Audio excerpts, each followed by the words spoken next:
Welcome to the Phone Transformer channel. In today's video, we'll show you how to enable the camera portrait zoom on Samsung, step by step. If you find this video helpful, please subscribe to our channel for more tech tips and tutorials. Let's get started. Step 1.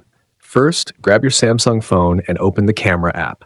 You'll usually find it on your home screen or in the app drawer. If you can't locate it right away, try using the search function by swiping up and typing camera in the search bar. Step 2. Once you're inside the camera app, look for the settings icon. This is typically found in the top left corner of your screen and looks like a small gear. Tap on it to open the camera settings menu. Step 3. In the settings menu, scroll down until you find the settings to keep option. Tap on it to open additional options. Step 4. Within this menu, look for the portrait zoom option. You'll notice that it's currently disabled by default. Step 5. Finally, tap the toggle next to Portrait Zoom to turn it on. That's it. You've successfully enabled the feature. Thanks for watching and see you in the next video.